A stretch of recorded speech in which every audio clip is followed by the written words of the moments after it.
All right, let's get started. So, right now you've brainstormed some problems, or I'm sorry, some topics, and now it's time to translate that into a proposal. So, a proposal is something that if you go on to work in uh, academia, we do a lot of proposals.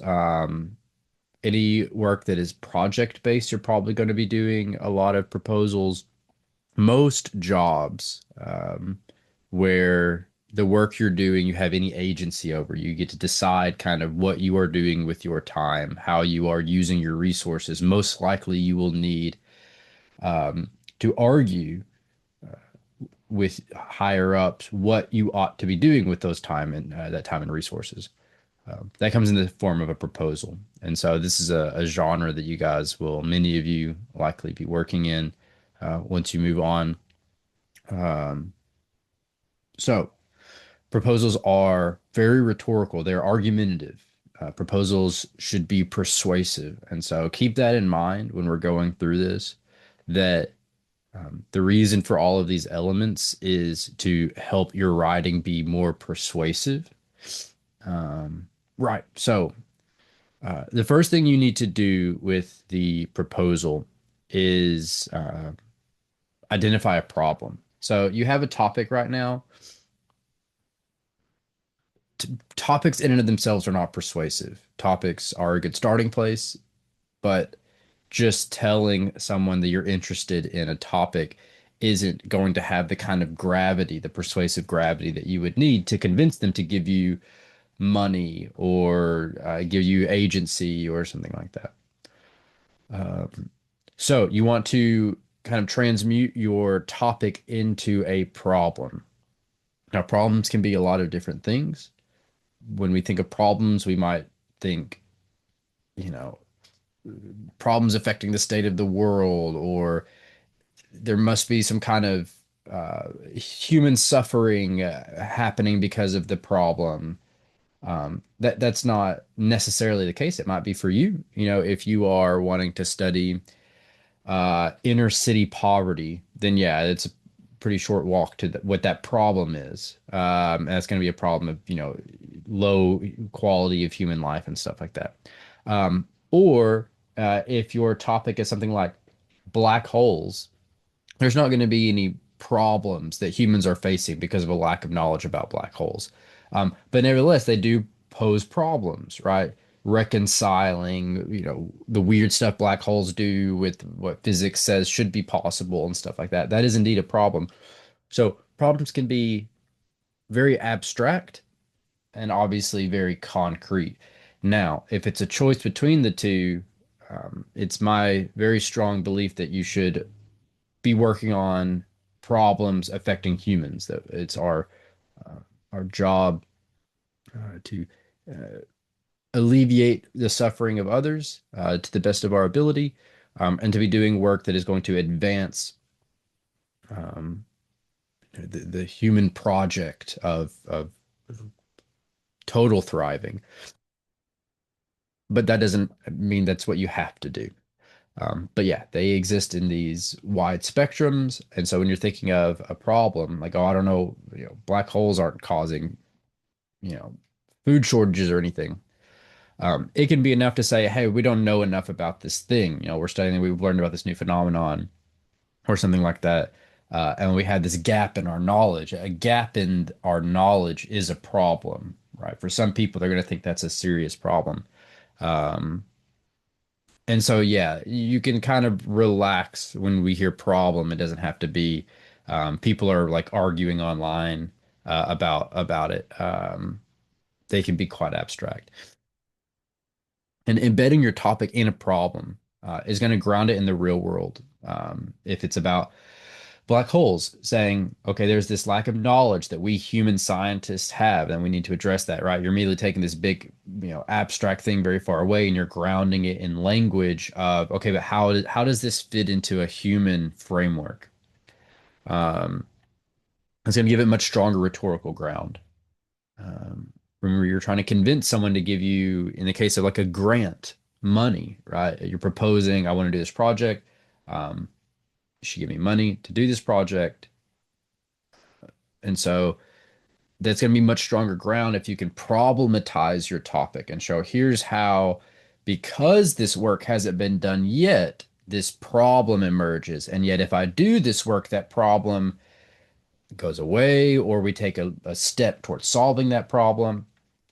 This is really the mindset you want to have is not solving the problem. Remember, we talked earlier about these projects aren't meant to, solve poverty or black holes or something like that, but they're really meant to fill in a small gap to be a step toward solving. Who does the actual solving in our world? That's going to be hopefully politicians, right? They're the ones who are deciding where resources go. If it's a question of poverty or something like that, like, oh, okay, well, we can do new social policies to alleviate it. But how do we do that? What would that look like? What would be the best way to do that? They go to the literature, they go to research, they go to what science and studies and stuff like that are saying, and that will hopefully inform their decision making. The market, right? You have companies looking to create products that solve problems, right? How does that work? Well, they have scientists working for them, or they have designers and engineers. Where are they getting their ideas? They're going to the literature, they're reading about these things and looking for ways of inspiring their work. And so that's really what our job is as researchers is to be that go-between, to be the go-between between the knowledge, right? The thing that we're wanting to study, the truth of the matter, and those with the resources and the power and the agency to actually enact that knowledge in the shape of policies and products and invention and programs and stuff like that. And so, yeah, you don't want to be thinking about how do I solve poverty, but instead, how can I meaningfully advance our knowledge of this problem or this topic in a way that if someone with tons of resources read my work, they would then be able to take a great leap in solving this problem. Um, so yeah, it gives you this much stronger rhetorical ground. It contextualizes it in the real world, and it's going to be much more persuasive. Uh, So be thinking about how to problematize your topic. And again, these are large spectrums. You don't have to think, how do I make black holes about the end of the world or something like that, right? You don't have to go maximum drama. You can, but it'll be very ineffective. So identify your problem that you're wanting to tackle with your research. What you then want to do is give a brief survey of the community that that problem is affecting. Again, we want to ground this in the real world. The best kind of work to be doing is work that serves other other humans. Is going to increase the quality of life of other human beings. Um, and so the best and easiest way to discuss that is to decide, okay, what community is this affecting? This problem. And you want to be specific. Um, you don't want to say, if we're doing the inner city poverty thing, you don't want to say like all the impoverished people all over the world, but instead, people, poverty in the deep South or something like that, right? If you go too small, that's not as good, poverty in um, Jonesboro, Arkansas, right? That might be difficult to research. There's probably not a lot of sources about that. Um, if you go too big, obviously the world, the United States, or something like that, um, you lose focus, right? There's no way to do all of that work. There's no way to cram all of that, those sources, all that information into one work. And so there's a sweet spot, and it's going to change depending on the topic, the problem, your approach. This is something you kind of have to feel your way through, but you want to ground it to the best of your ability in an actual community and then discuss in the writing of the proposal the stakeholders, which is going to be members of that community. Um, Again, this is going to make your work a lot more persuasive, and it's also going to help you. figure out what is this project really about.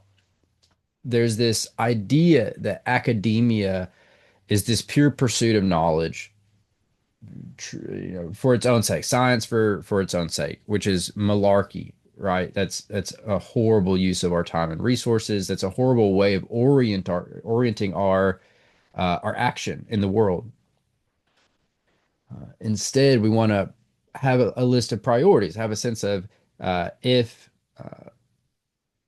if I'm going to spend my time and resources doing something, and I can do anything, and I have to choose amongst anything something to do without that sense of priorities, you're just lost and you're just floating, and there's a billion things that you could be doing, and there's no way to decide.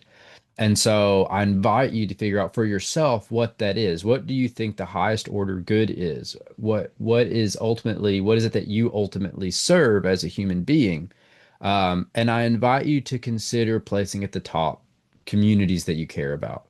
Um, when you orient yourself toward service of community, um, it grounds you and makes it much easier to make decisions. It makes it much easier to think your way through, what is this all about? What am I doing this for?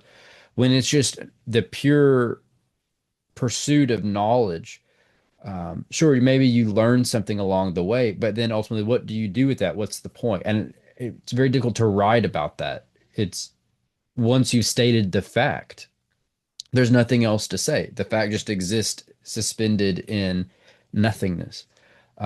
Versus when you have a community you're working to benefit, it's okay, I have this fact, and then you can immediately put it to use. You can ask, okay, how can I leverage this fact to improve the quality of life of this community, to elevate it in some way, to solve a problem in a meaningful way. Um, So yeah, you want to know on the front end what community this is in service of. Now, again, like problems, communities exist on wide spectrums. They can be just communities of knowers, right? Like academic communities, where we say, okay, this community, they want to know things. Um, they don't yet know about this, so we should spend resources to learn about it. Um, Maybe it's scientists, and in learning these things, we can make better technologies, right? What does that community really want to do? Does it just want to exist and survive? Does it want to do certain types of things like produce technologies, um, produce art? Does it want to protect itself, right? Like how artists are trying to protect themselves from AI and things like that. Have an idea of what does that community value and how does this all work together? You're starting to see that what the purpose of this proposal is really to illustrate a fairly complex situation and then show how your work fits into that situation and ultimately will make that a better situation by doing this work.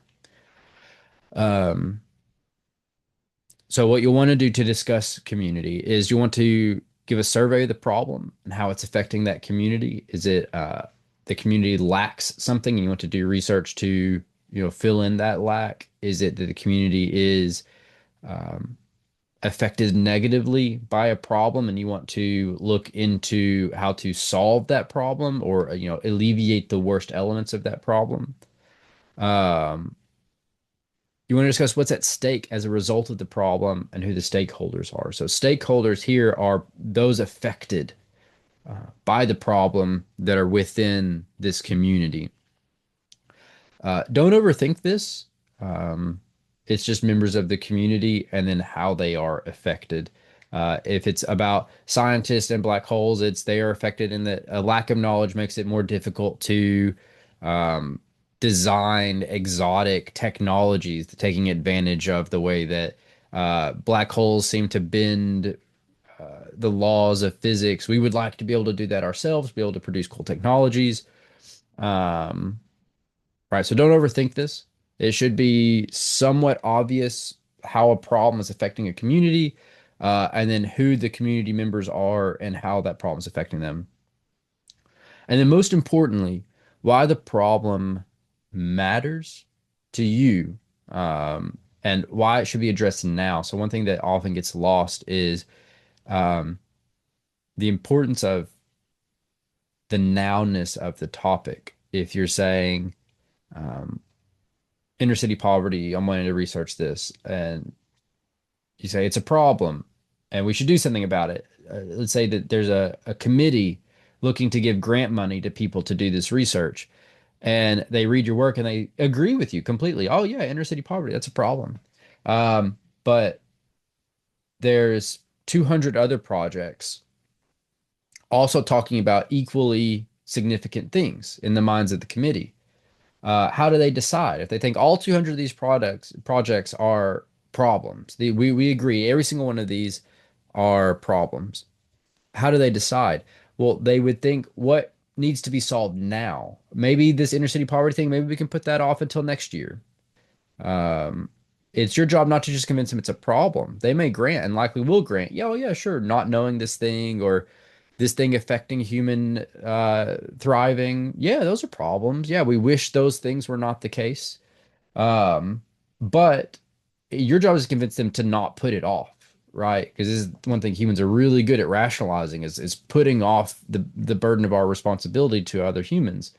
Um, so you not only have to convince them it's a problem, the real battle is convincing them it's a problem that needs to be addressed immediately, right now.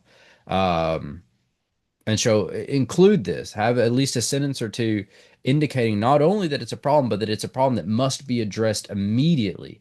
If it is important enough for you to be doing the work, you must have a grasp of that. There must be some um, animating cause, right? Something that you feel that makes you think of all the topics and problems you could choose. You've chosen this. You have to communicate what it is that's moving you, right? What it is that's making you feel like this is the thing to do with your time. Um, what you then want is a clearly defined research question. And embedded in that should be your topic.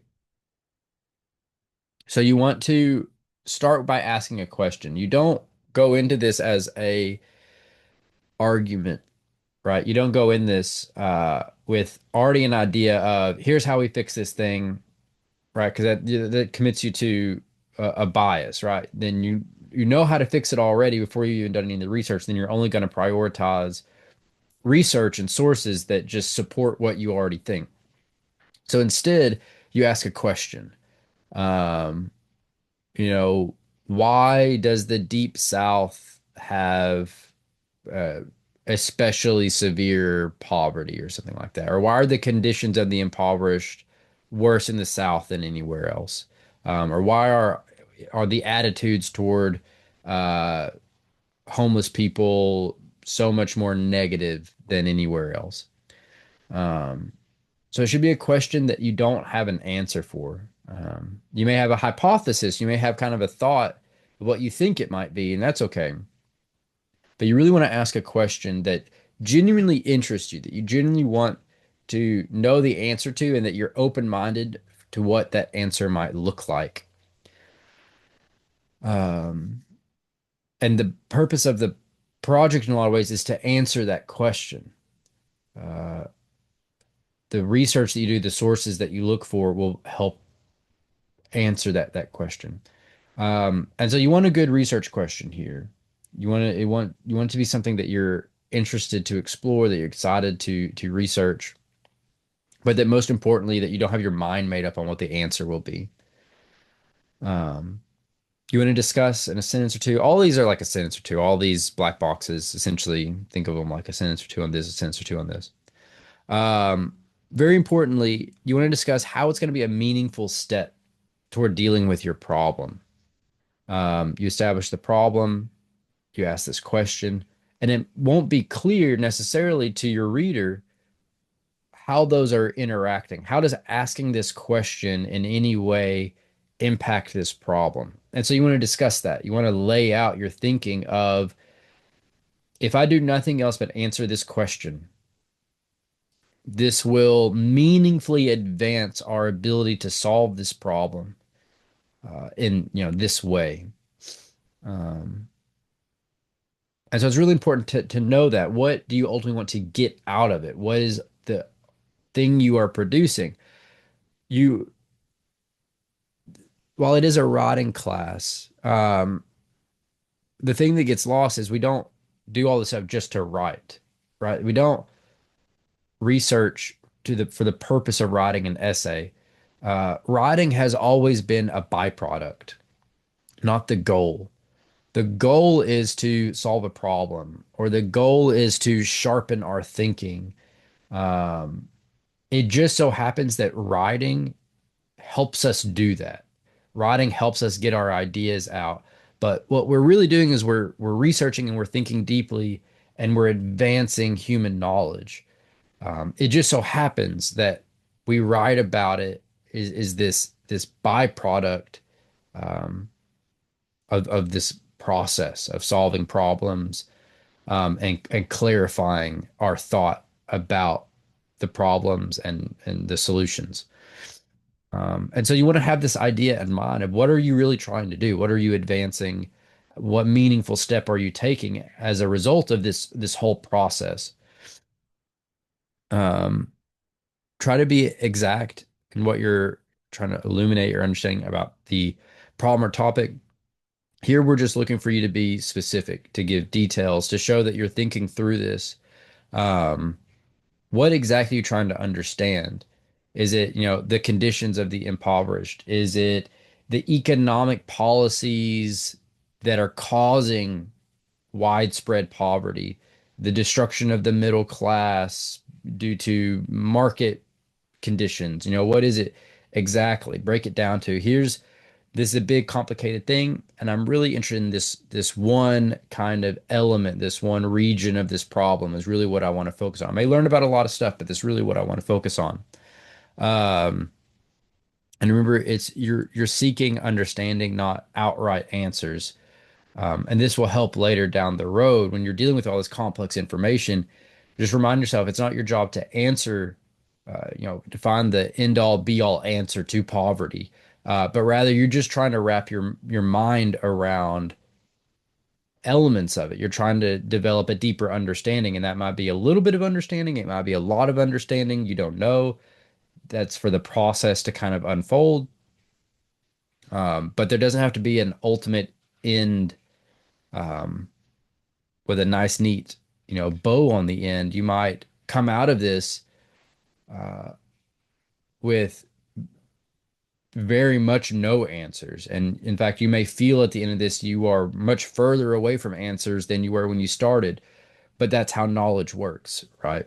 And so when you throw out, I'm looking for answers, and instead I'm just trying to develop an understanding of the problem, it frees you to have a more organic process instead of just trying to shoehorn everything into an answer, instead of desperately trying to figure out, I actually am understanding less and less the more I learn.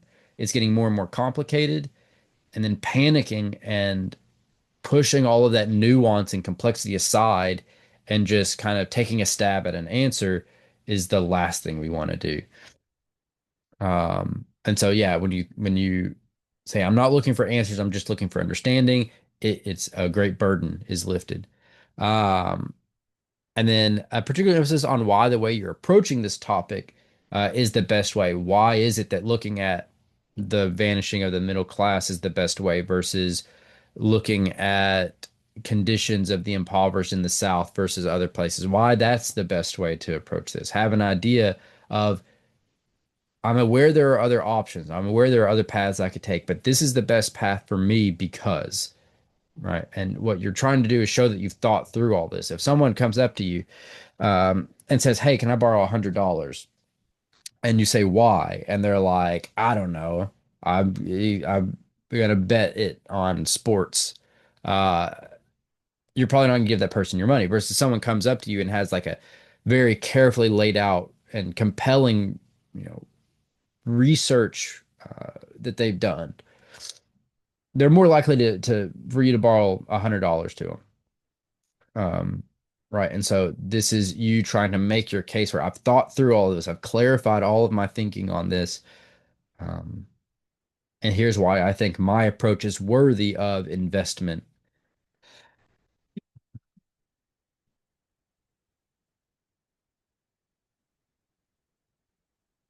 All right.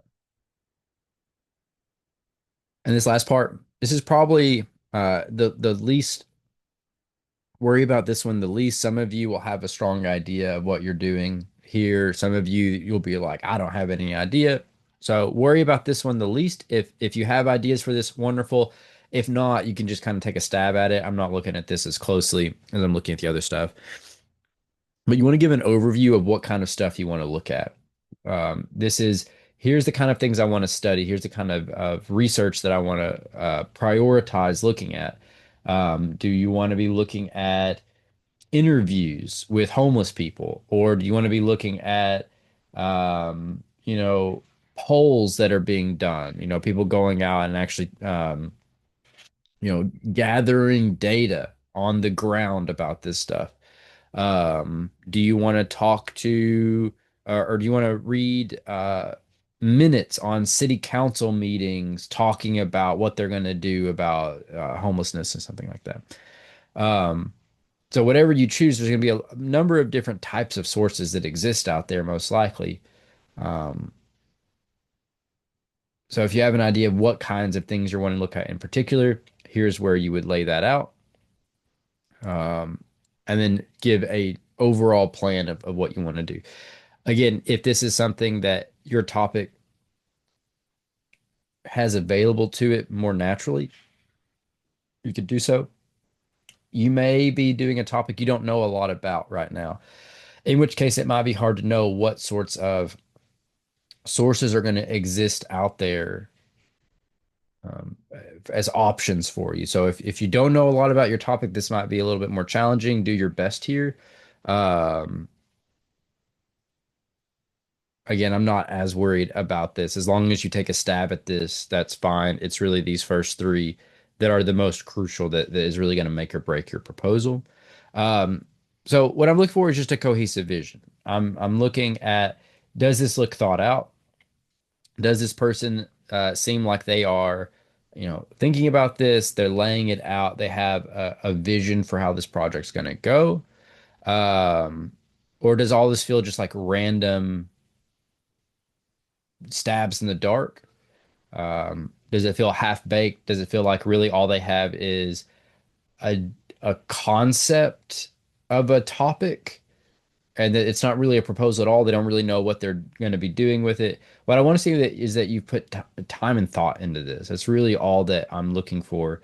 Um, is that you've thought through this and you have an idea of how this topic that you start off with is going to translate into a research project that is grounded in the real world. That's the most important thing to me is that you found a way to ground your topic in reality in a meaningful way. So I'm not looking for this to be super polished. It shouldn't be perfect. I expect it to be quite rough. Um, all I'm looking for is, yeah, some that careful thought has gone into this and that you've developed your thinking and you've explored all of these different avenues for how your topic translates to reality. And yeah, that's about it. So identify your problem, turn your topic into a problem. How does your topic actually manifest in the real world? And then problematize it. Problems exist on a wide spectrum. They can be very simple uh, problems to like fate of the world problems, if need be. Um, Survey the community that the problem affects and the stakeholders within that community that are affected by the problem. Uh, Ask a research question or indicate what question you are asking with your project, and then explore your kind of your approach, your the specific way that you are wanting to research that question. And that's it. The big thing is don't overthink this. A lot of this stuff should be somewhat intuitive for you. You should have kind of a grasp for why the topic matters, why the problem matters, why the community matters, and stuff like that. So there's elements of this that will speak from the heart. And then it's just about taking those kind of impulses of the heart and clarifying them into careful, rational thought. Um, but as always, begin with your gut. Um, and it's just about kind of transmuting those gut feelings, those impulses of the heart, into, you know, rational thought, right? And then being able to communicate that clearly. Um, but yeah, that's it.